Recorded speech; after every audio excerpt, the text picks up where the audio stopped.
together to us, they're nowhere near each other. They're some 400 million miles apart. It's basically, an optical illusion to us because of where they are in their orbit. It looks like from Earth they're next to each other. So, it's one of those point of view or perspective kind of tricks. Right now I could hold my hand up to the moon and it would look like my hand is next to the moon. In reality, we know it's nowhere near the moon. But to the naked eye, to us here on Earth, it looks like these two planets are close together, even though in reality they're nowhere near each other. So, that's what makes viewings like this kind of unique, is that it's not that they're that close together, it's just that everything is lining up right now here on the winter solstice, December 21st, 2020, for us to be able to see the great conjunction of Saturn and Jupiter. So just a cool event all the way around, and you can tell your friends and family that you saw something that wasn't visible for 400 years. Really, didn't happen in 400 years, but last time it was visible was 800. And the reason you hear that, if you haven't been watching the live stream, I've got a lot of questions about that. Hey Brad, I heard 400, 800 years. Here's the deal. It happened 400 years ago, but it was during the day, so you couldn't really see it. The last time it was visible at night was 800 years ago. Now, a lot of people have heard this referred to as the Christmas star, and I'm here to tell you it's not the Christmas star, because we know that this conjunction did not happen in the time frame based on the biblical stories of the birth of Christ. There are theories that there was another conjunction similar to this that may have been the Christmas star, most likely Venus and another planet, maybe Saturn, Venus and Jupiter would have been really bright, or Venus conjunction with another bright star. Venus is, a very bright object. Besides the moon, Venus is the second brightest object in our night sky. So Venus and another bright object together could have made for a spectacular conjunction. Also could have been a supernova, a star exploding that was visible then, or it could have been some kind of meteor or comet or some other astronomical event we're not familiar with. But we do know, based on going back and looking at the math, and that's really all it is calculating where these planets were during that time, and we know that it wasn't this conjunction, it was probably some other type of conjunction. But because it's similar, people, I think, have referred to it as the so-called Christmas star, even though we know it's two planets and it's a conjunction. So that's kind of the backstory. And obviously, social media, the way it is, seems like anything that gets catchy phrase catches on and becomes kind of the default. So there it is. Still smack dab in the middle of my viewfinder. I'm actually surprised at all the technology I have going here right now. A Surface Pro 2 laptop with a Canon 6D plugged into the side. Front-facing camera using XSplit, which if you're a gamer, you're familiar with. And then using Restream to stream to YouTube, Periscope, Facebook, Twitch, and multiple other platforms. So thanks for tuning in tonight. If you're not able to see this firsthand, hopefully this helps. And the cool thing is, this will post to our YouTube page as well as my Facebook page. You can go back and check it out if you miss it. So let me move the camera again. Oh, so shaky. I'll move it just a hair. I'm really not moving it that much, but it just looks like it because of the way. There we go. So again, if you're, I feel like I'm repeating myself, but I know people are tuning in and out. You can't really see my face anymore because it's so dark out here and I turn the lights off. But you see in one window, I'm Chief Meteorologist Brad Panovich here at WCNC in Charlotte, North Carolina. In the lower left-hand corner, I call that the simulated live look because that is a program that I use called Stellarium. That is actually real-time simulation of what is going on in the atmosphere right now, or in the sky, I should say. And I zoomed in to show you the moons. And then to the right of the screen, that's actually a live view from my Canon 6D. I have a 300 millimeter lens on it, and I've got it zoomed in 10-time digital zoom. So you can actually see those giant moons of Jupiter, Callisto, Io, Ganymede, and Europa from top to bottom, and then off to the right there, you can see Saturn. What I think is cool, and maybe it's just me, but when I look closely, it's blurry, I know, because it's super hard to focus on this. It's hard to get infinity to focus at this focal length, but I can almost see kind of that flattened disc shape to Saturn, which means you're picking up some of the hints of the rings around Saturn. So pretty cool event overall. And that's what you're looking at. And I probably got, I don't know, it's, what is it, 6:34 Eastern time here in the US. And we're probably beginning to lose, I'm going to lose this to... I'm going to do a little bit over. Probably going to lose this to this tree eventually here. So I'm hoping I don't completely lose it. Sorry for the shakiness here. Obviously, you're zoomed in so tight. Never see this again in our lifetimes. You start to lose even if some you of were the born views today, of it. you So won't there see it is, this. zoomed back in. And we had a little golf cart go by. That was kind of cool. We have been the lucky when you're chosen set up in your ones driveway in with life laptops on tripods and cameras, you to tend see to this, attract as your neighbors. our ancestors of 800 years I'm ago really did. attract my neighbors coming up on Christmas because I plan on making snow in my backyard, which will be fun. The first real cold night that I'll have a chance to make it. And since we're not going to get natural snow on Christmas here in Charlotte, I plan to fire up the snowmaker. My snow gun I made about 7 or 8 years ago. We use compressed air and water and make a nice blanket Christmas night into the day after, because we should be down in the low 20s, upper teens, with wet bulb temperatures, maybe even lower than that. We're witnessing history. There it is. All of us. The Great Conjunction. Every person that watches this video is witnessing history. This is probably the best it's been all night because it's super dark. December 21st, we've got no 2020. haze or cloud cover. But one thing I will tell you... This will not happen again. And I was telling my neighbor this earlier. For another 800 years. The thing about looking at the night sky, the lower things are in the sky, the more atmosphere you're looking through. So they tend to get, when you see twinkling or it looks like flashing, it's primarily because you're looking through so much atmosphere. The best views, like when I take pictures of the moon, my favorite way to take pictures of the moon is when it's high in the sky, because I know it's looking through the thinnest part of the atmosphere, and you've got the least amount of haze and distortion. But when you're looking through this much atmosphere, especially with temperature inversions and pollution or anything else, you tend to kind of distort the picture a little bit. And I haven't lost my battery yet, even though it's getting cold out here. I thought the camera battery would go dead first. So I'm gonna let this kind of come into frame here. We'll let it stop shaking there for a second. There we go. So I'll keep moving I'm gonna widen this back out in the lower left here so you can kind of see. So there's the southwest sky. And it's funny, those artificial trees in my view down there, it's not too far off from the view I have here at my house, because Saturn and Jupiter right now, to me, are just above my tree line that are way off in the distance behind my neighbor's house across the street. So I'm getting pretty close to that time frame as well, where I'm probably going to lose the view below the trees. Now, it's not technically going to be below the horizon, but it will be shortly. That's why you had to get out here early tonight after sunset, about an hour after sunset, which tonight in Charlotte was 5:15. So make sure, for those who watch this in the future, which I don't know if you will, because, it's me, I don't know, I channel over grow that much. Yeah, make sure, if you ever want to see this in the future, if the human race still exists in 800 years, and climate change and pollution haven't killed us all, just a hair, there we go. Make sure to watch this, or to start watching this 1 hour after sunset, anywhere on the planet. So clear on my camera that I don't want to mess with the focus too much. This is one of those, if you ever buy a lens, one of the things about camera lenses, I love when they have infinity marked on the lens, because if not, it is hard. And if you don't know what that is, if you're not into photography, infinity is just the farthest, basically focusing on the farthest possible thing in the view. And so when you're shooting stuff way off in the distance, or in this case, way off into space, you want to focus to infinity.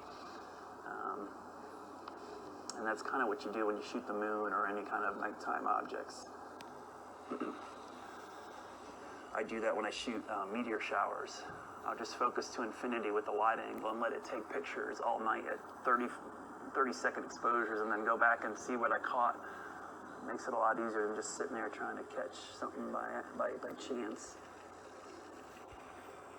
It's pretty windy out here tonight. If you're in the Carolinas, we've got high wind warnings up for the North Carolina mountains. We've got this kind of dry front, kind of vorticity thing coming through that's going to kick off a ton of wind. So we're going to have wind gusts in the mountains, maybe 50 to 60 miles per hour. And even here across the Piedmont, we'll see 20 to 30 mile an hour winds. So it's pretty loud out here with the wind, and that's why everything's shaking a little bit, because the tripod, even though I have a sturdy tripod, just a little bit of breeze is shaking the camera and shaking my laptop here.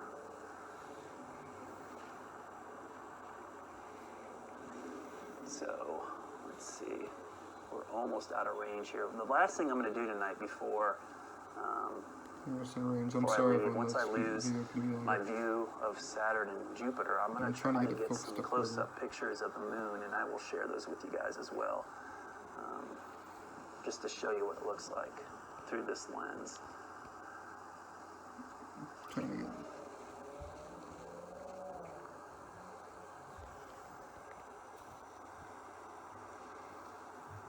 You know, we had a pretty big audience tonight because a lot of folks in other parts of the country had cloud cover, which seems like every astronomical event here in Charlotte the last year, we've had clouds, but tonight we lucked out. We had clear skies, and I think it's probably a good thing because tomorrow, even though it's going to be visible again, clouds look like a big issue tomorrow night.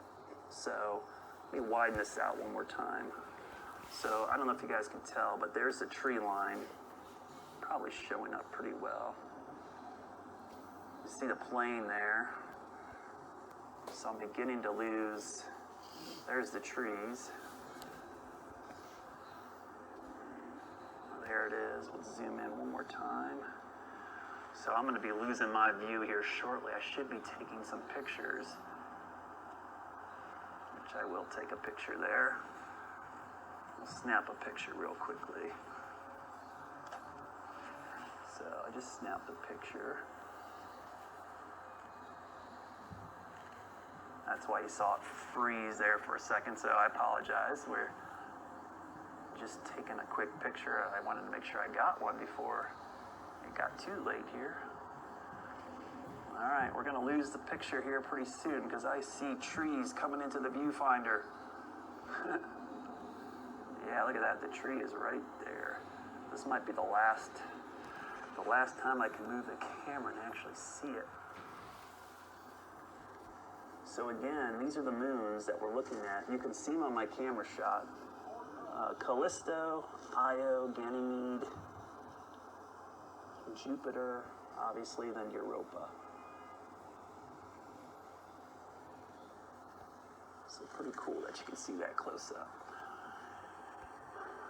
I'm getting some tree branches now, creeping into my view. I can see this one on the viewfinder. Excuse me. So we're getting some treeage here.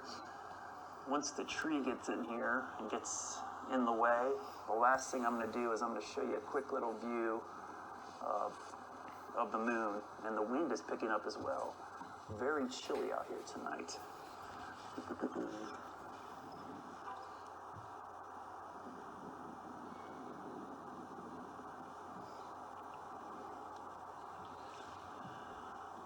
I'm surprised we're kind of shooting the gap between two tree branches right now, which is a good thing. So we've still got a pretty good view there.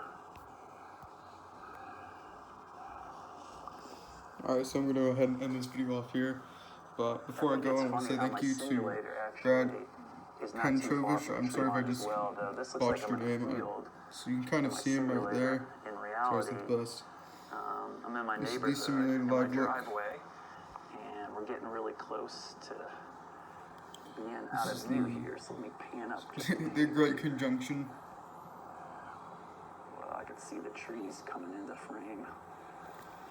You're about to lose it. We'll wait till it gets to the bottom of the frame there. So again, the simulator in the bottom. This is software. It's free online. If you want to shoot it tomorrow, use the Canon 6D 300 use it in the browser called Stellarium. It is a awesome piece of software, mainly because you can put in your location and go anytime into the future and see any kind of astronomical event to see what it's going to look like. So it's a really useful tool. So there we are. I'm looking at my camera, and we're starting to lose the back edge here.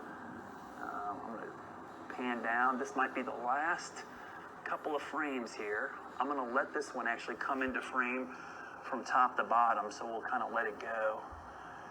And then before I leave you tonight, I'm gonna leave you with some shots of the moon, which I'm gonna warn you now, moving the camera around, trying to get those pictures will be really fun because the moon is actually almost straight above my head right now. It is way up there. And so we'll have to kind of finagle the camera and the tripod to get a shot up there without yanking the cord out of the laptop here. This is the one time where having a touch screen has been very useful for me, because without a mouse and having this laptop kind of on a tripod, using a touch screen has been very useful. So for those that, I've had a couple people ask me about, what the setup is out here, why we're having some lag, is because I'm actually trying to max out a lot of resources here. The resources I am using, I'm actually at my house. I've got a Surface Book Pro 2 with my Canon 6D plugged into the side, using the Canon EOS webcam utility, which allows you to use your DSLR basically as a webcam. We're using Stellarium down at the bottom there, bottom left, and then we're streaming this all via XSplit. And make sure you check out Brad Penchovich. Almost out of camera angles here. And this is finally out of camera angle. There's the tree, you saw that? So it's getting down to the tree line here. I'm going to tilt down just a hair. Oh, I think we lost the battery there. I think we just lost the battery. Hold on. So bear with me 1 second. I think the battery died. We'll try to swap it out real quickly here. Hopefully it comes back on here in a minute. I think it will. There we go. All right. So there we go. We got the, hopefully it's back on. I think it is. So we should be on camera. Look at the trees right there. So there we are, getting to the trees. I'm going to take a picture because that's kind of a cool picture, actually. What's that? No. All right, so battery's almost dead. As I thought I was losing my battery here for a second, but you can see we're right on the tree line. So let me get one last shot here for you guys. We're gonna zoom in real tight so you can see the tree branches. That's kind of a cool shot, actually. You see the tree branches floating in the foreground.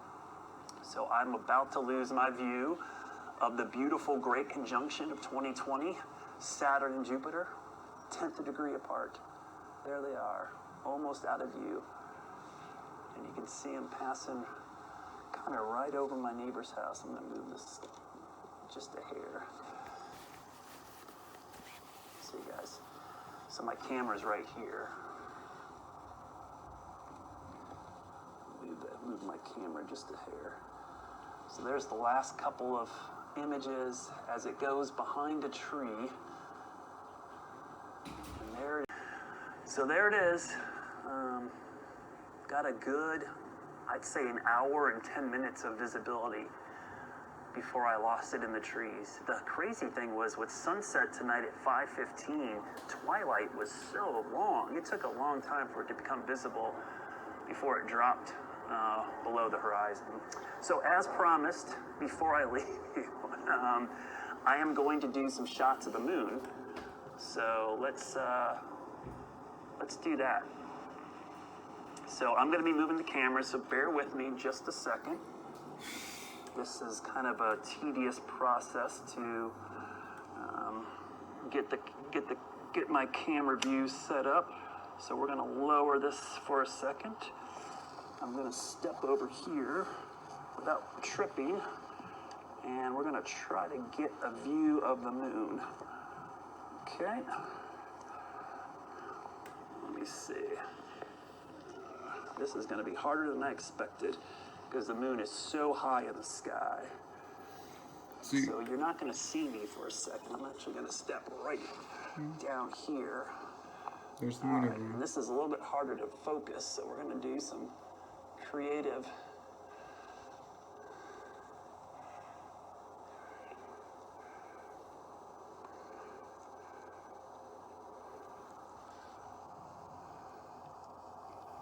So what I might need to do is,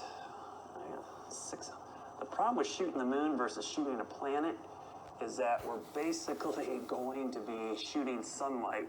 So you gotta basically crank down all your settings that you normally would be using to shoot darker objects in the sky.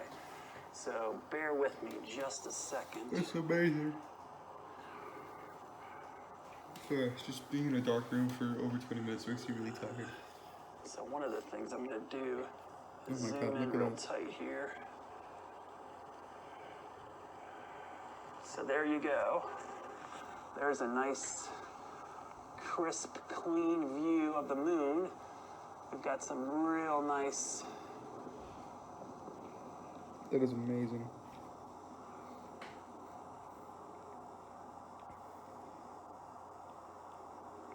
Got some real nice craters showing up there. Let me tilt over just a hair. There we go. Let it settle down. So there you go. Before I leave you, we'll leave you with some nice, cool images of the moon. Thanks again, everybody, for tuning in for the live stream. I apologize for the shakiness. Having neighbors come by and say hi, and all the technology issues, but kind of nice to leave you with your last shots of the moon. So thanks again. I'm going to leave that up until it drops out of frame, just to give you a last little view of the night sky. The cool thing about watching stuff like this, and one thing I always tell people is, the reason I love this stuff is, if you can get your kids or get your friends or your neighbors to get outside and just look up once in a while, you're going to see some really cool things. The sky, normally I would do this, but I'm plugged in, as system, you'll see. our world around us is just an incredible thing, and I think we don't take enough time to just look up and admire this stuff. And if there's one positive thing from the pandemic, which I hope will continue, is that for helping me be able to see a little bit of history because it is pretty cool. You know, so it never happens there again. You go. Leave you with that last little view of the moon. And by the way, if you're wondering where the moon is in relationship to Saturn and Jupiter, it is right there. So lower part of your screen will show you the simulated part of what you're seeing. Thanks again. I'm going to leave up the moon view until it's out of view. Take care, everybody. Everyone have a wonderful night. Have a very happy 21st day. It's almost Christmas for some. Others, happy Hanukkah, happy Kwanzaa. Pretty sure that's already started. And have a very, very wonderful night and day. Good night, everyone.